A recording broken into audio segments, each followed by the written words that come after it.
Being on your own too early. This is kind of a theme of the book. So it kind of centers around kids that grew up in artist communes. And one of my friends that grew up in an artist commune, she was there with body modification artists. And so there was a little girl that showed up at their doorstep and she wanted her mother removed. So basically she wanted her belly button cut out.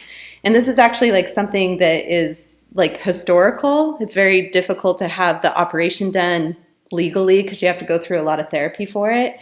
And a lot of people actually think that Hitchcock had his mother removed too. So it's like this whole thing, like if you can cut the belly button out, you can remove the mother. So my friend introduced me to the belly button, not the girl, because she kept this strip of flesh that was the belly button. And then I wrote a love story of how I fell in love with this woman's belly button. Okay, here we go. Here we go. Belly poem number 1. She tells me, I have something you'll like. 1. Opening the French doors of a large wardrobe, she takes out a severed human belly button. The wardrobe stands as a giant I or 1 in the room. What she offers from its center drawer, discarded slice of origins, wordless poem, door to the infinite. Yes, I said, I like it. 2. Here it is as I heard it. My friend met her years ago while living in Nowhere, Arizona. She described her as a suburb-looking thing, not the type who typically appears unannounced at desert communes. She was after my friend's roommate, a well-known body modifier, a scarification artist. 3. My friend knows me well, knows all about my hours spent documenting body augmentations, that shock of entrance and slip from consciousness. I have a box of portraits showing people going somewhere called pain.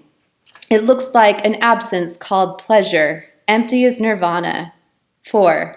I shake the photo box for the sound of some one thing rattling there. I shake this severed skin and hear nothing. 5. She wanted her mother removed. After days of her not leaving his front door, the body artist resigned to give her what she asked for. Belting her to a table, he injected her with Novocaine and with a hot knife took a palm-sized strip of flesh. She left shortly after, telling them to burn the skin. My friend couldn't bring herself to destroy it. My friend kept the navel fresh in the freezer until she had to return to California for her own mother's funeral. My friend, whose own mother bled to death in her arms. My friend put it in a velvet box where it shriveled to the object I was holding now, just in case the girl ever wanted her mother back. So here's how I fall in love with it now. So belly poem number 2. How an affair with the part of an unknown woman begins. I've told this story already. Already there is a girl who cut her navel out. I don't know her, but I've kissed this severed piece of who? I don't know her, and I do know her. Isn't that the way of shared flesh? Why trouble with this? Falling in, a discarded piece of person, tender touch, not human but a scab. Is it wrong to touch who, or is it what cannot fill us back? How long can I keep with this loss before giving birth to not?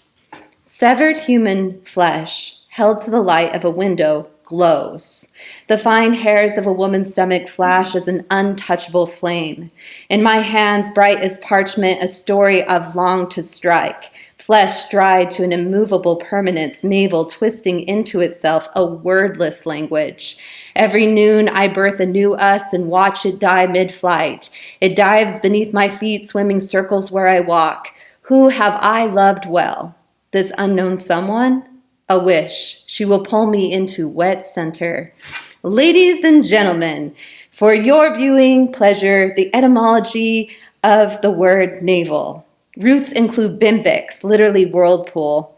Old Church Slavic pukik, originally bud, considered the feminine sexual center. Since ancient times, and still in parts, it's thought of as the seat of wantonness in a woman. Words for it in most languages have a secondary sense of center, meaning center of country, to contemplate oneself, to meditate, to be. My editor tells me this isn't a book about nothing. You're trying to convince yourself that love exists. Where she carved an absence has become my omnipresence, portal into person. There's no getting in nor out. I'm trapped in this world of half-birth things. I cannot love wholly, only obsess in, aware of us. Navel gazer, get out of your own way. Is it her or me I put my tongue in? So to lighten it up a little, I wrote a love poem to my 13-year-old crush, which was the middle school scab eater. So there's definitely a skin obsession here, which fits in really nicely, yeah. So love at age 13, the middle school scab eater. Everything about her was recessive. Hair retreating into tight curls, arms holding legs close to chest. She folded into the wooden chair like the yes-no notes we agonized over, tight origami shapes we passed while Coach wrote heavy petting on the board. We hated her child's body and thick lips, her skin bleeding where she ripped off scabs. Coach, going over the concept of foreplay, explained how the family dog never really loved us, was only after the pleasure of being touched. You have to butter a lady up was his best attempt at talking about the bodily secretions most of us were wearing like invisible gloves. She was beautiful, and secretly, we loved her obliviousness. In class, she blew on her open sore, same as the head cheerleader blew on wet-petaled pink nail polish. It was confusing, this separation of love from pleasure. She looked satisfied, harvesting dry red chips, taking herself into her mouth like bread. She didn't notice how even Coach gagged a little when he looked at her. His argument for abstinence, a game of averages. If two people sleep with two people who have slept with two people, then we've all slept with your mother and our fathers.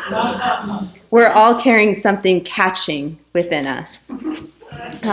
Yay! So, who knew? Okay, thanks. So I have one final poem, and it is for Hannibal Lecter, who, it's unfortunate. It's really easy to fall in love with smart men, even if they want to eat you, right? Because it's a complicated part of being human. So my favorite scene is where he eats the two officers, which was in the intro, and then he cuts their face off and wears it. It's that skin thing again. So here's my little ode to that. And it's also kind of a nod to the fact that, like, the grossest, darkest things are easy for us to believe in, but if someone gives us a compliment, we don't know what to do with it. So